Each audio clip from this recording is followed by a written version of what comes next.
Halo semuanya, selamat datang kembali. Apa kabar kalian semua? Semoga baik-baik saja. Pada video kali ini kita akan membahas spoiler lanjutan dari sebuah film animasi yang berjudul Perfect World. Baiklah, daripada kalian semua penasaran, mari kita mulai saja pembahasan spoiler lanjutan untuk episode kali ini. Tanpa berbasa-basi lagi, langsung saja kita mulai videonya. Cerita ini berlanjut, kita diperlihatkan si Hao telah berhasil menemukan kota kuno yang selama ini ia cari, tapi dirinya merasa kalau kota kuno tersebut menyimpan sejarah besar dan berkaitan dengan kontrak aliansi kuno, dan ternyata di dalam kota itu banyak sekali aktivitas dari berbagai makhluk hidup. Di sana si Hao bertemu dengan seorang wanita penyihir. Ia juga tak menyangka jika sang penyihir sudah tiba lebih dulu dibandingkan dirinya. Kemudian mereka berdua pun mulai mencari informasi tentang kota kuno tersebut. Si Hao menyadari bahwa kota kuno itu bukanlah tujuan akhir dari perjalanan panjangnya, melainkan sebuah perantara untuk menuju kota kuno utama, tempat di mana para praktisi hebat berada. Namun mereka berdua terkejut saat mendengar kabar tentang kemunculan Kilin Putih. Si Hao tahu kalau Kilin Putih adalah temannya dari masa lampau, yaitu sebuah masa tragis yang telah banyak merenggut nyawa teman-temannya. Secara tiba-tiba dia teringat kembali tentang kenangan menyakitkan itu. Kemudian si Hao mencoba mengajak Kilin kecil untuk ikut bersamanya membalaskan dendam sang gadis yang telah merawatnya. Tetapi Kilin kecil lebih memilih terus menunggu kedatangan sang gadis. Si Hao sadar jika harapan tersebut adalah hal yang mustahil. Namun dirinya tetap menghargai kesetiaan dari Kilin Putih. Si Hao juga memutuskan untuk kembali melanjutkan perjalanan bersama sang penyihir. Mereka berdua meninggalkan kota kuno dan menuju wilayah terlarang. Tapi secara tak terduga mereka diserang oleh pasukan berkuda yang dirasuki energi jahat. Di tengah pertempuran muncul sebuah altar darah misterius yang menjadi pusat ritual pemanggilan musuh. Sementara di sisi dunia lain altar tersebut ternyata merupakan pintu lintas, yang sedang diaktifkan pihak musuh bernama Lao Mu. Si Hao dan wanita penyihir terus berusaha untuk menghentikannya dengan segala kemampuan mereka, bahkan mereka berdua menggunakan kekuatan suci serta artefak kuno. Mereka berdua pun berhasil mengalahkan reinkarnasi Lao Mu, meski tubuh aslinya hampir saja menghilang. Tetapi dengan metode wanita penyihir altar darah akhirnya bisa dihancurkan. Hal itu membuat Lao Mu tidak muncul sepenuhnya. Para musuh akhirnya terpaksa harus mundur walau mengancam akan kembali lagi. Namun keadaan mencekam masih belum usai. Setelah altar darah dihancurkan dan jalur antar dunia berhasil ditutup sementara. Semuanya karena si Hao serta wanita penyihir tahu bahwa perang besar tak lama lagi mungkin akan terjadi. Kemudian mereka kembali melanjutkan perjalanan ke kota Kaisar Surgawi. Itu adalah tempat di mana sejarah baru akan dimulai, dan masa depan dunia ditentukan antara cahaya dengan kegelapan. Ada yang bilang bahwa kota Kaisar dapat menekan kekuatan gelap, dari perbatasan sunyi demi menjaga kedamaian 3000 provinsi.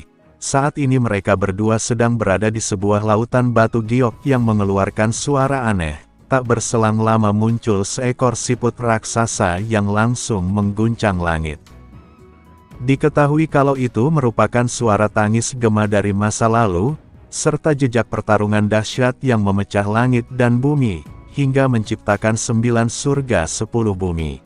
Mereka berdua menyaksikan kejadian itu dengan tatapan penuh takjub. Mereka juga menyadari besarnya kekuatan yang pernah mengguncang dunia. Namun lagi-lagi ada serangan tiba-tiba dari dasar laut berupa pedang-pedang cahaya. Hal tersebut membuat si Hao dan wanita penyihir terpaksa harus mundur.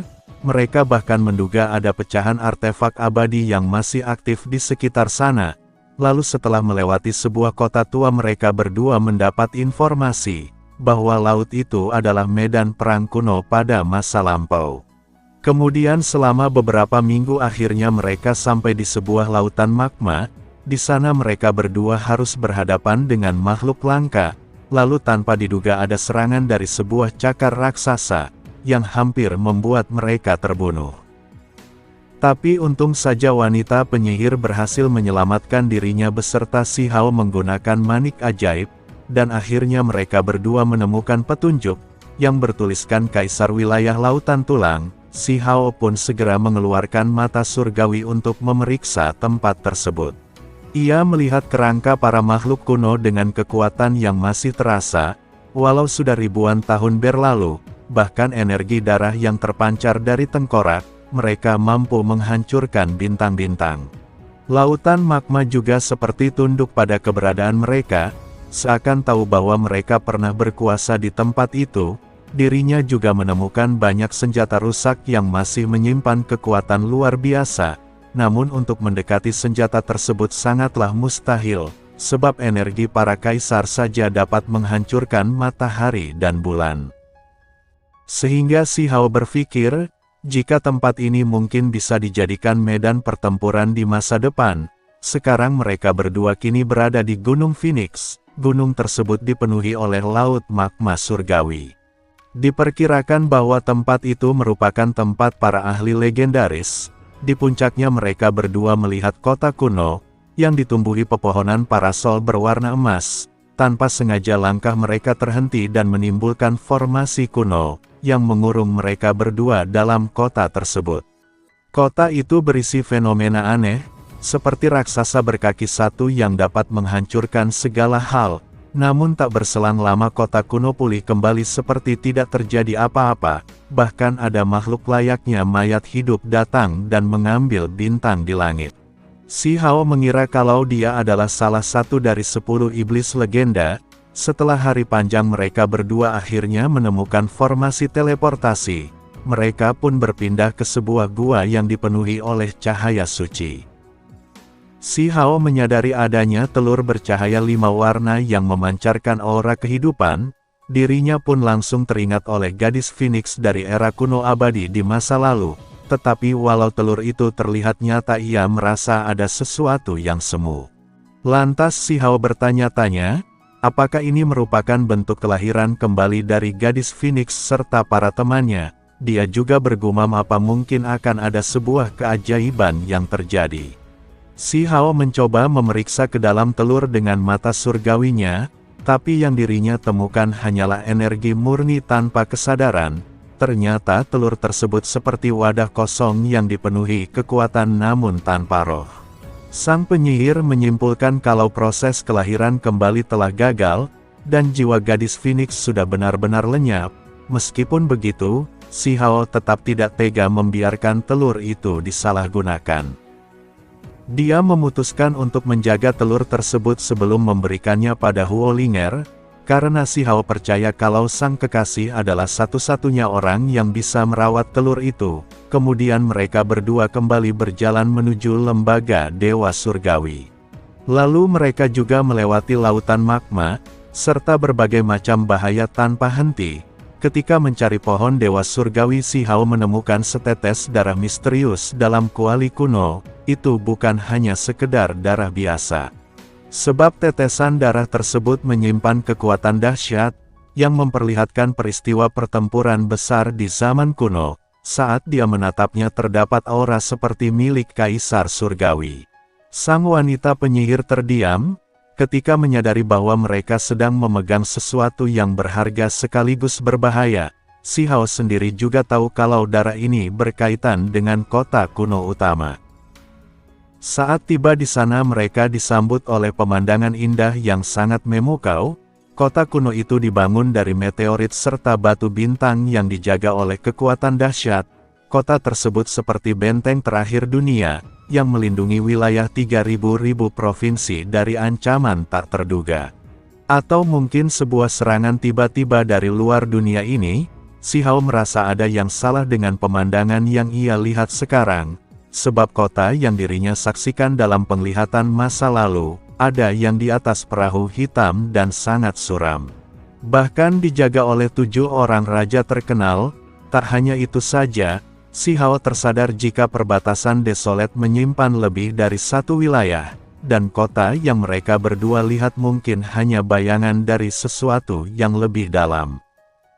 Di depan gerbang kota kuno utama berdiri monumen batu.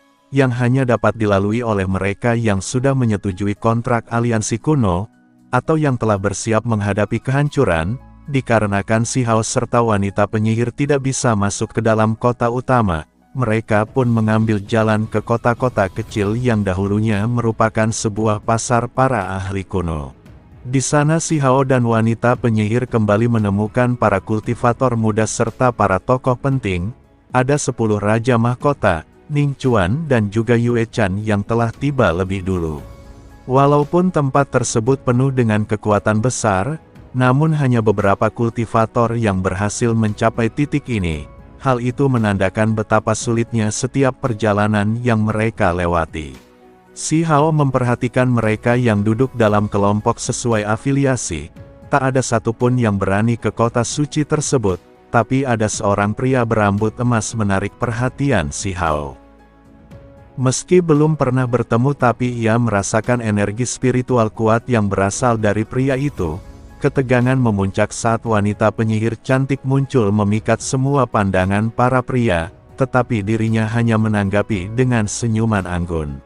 Sedangkan si Hao sedikit menyindir karena tak mendapat perhatian yang sama, bahkan dia justru menjadi bahan pembicaraan karena reputasinya yang terkenal sombong. Situasi semakin memanas ketika pria berambut emas menantang si Hao untuk bertarung. Pertempuran akhirnya terjadi di antara mereka berdua, namun terdengar suara seorang tetua dari dalam kota yang menghentikan pertarungan mereka. Seketika serangan dari pria berambut emas diarahkan ke atas langit agak tidak mengenai si Hao. Tapi si Hao menunjukkan kemampuan luar biasa, dengan menutup celah di angkasa dan memulihkan kedamaian. Aksinya membuat semua orang terdiam merasa kagum. Tetua tadi segera meminta semua praktisi menjaga ketertiban. Lalu perhatian kembali tertuju pada wanita penyihir yang ternyata telah menerima warisan istimewa. Abadi yang terasing merupakan tokoh misterius, yang mengaku bahwa dirinya adalah kakak dari sang penyihir. Semua orang di sana pun menjadi sangat terkejut mendengar perkataannya. Sebab sudah sangat jelas, kalau warisan tersebut berasal dari sesuatu yang lebih tinggi dibandingkan sekte biasa, si Hao sendiri merasa tidak familiar saat melihat wanita penyihir berdiri di samping pria itu, tetapi suasana langsung berubah ketika para sahabatnya mulai datang. Si Hao segera menyapa iblis langit Jie Qian seperti dahulu walau Jie Qian berusaha untuk pergi. Tak berselang lama datang juga Chang Gong Yan, gadis naga serta Chow Yuseng kecil. Lalu seorang tetua agung mengumumkan akan memulai seleksi pemilihan menuju lembaga Dewa Surgawi. Sosok makhluk setengah dewa muncul yang menandakan perjalanan baru para jenius itu. Dan pada akhirnya spoiler untuk episode 214 pun bersambung. Oke, cukup sekian, terima kasih untuk video kali ini, dan sampai jumpa di video berikutnya.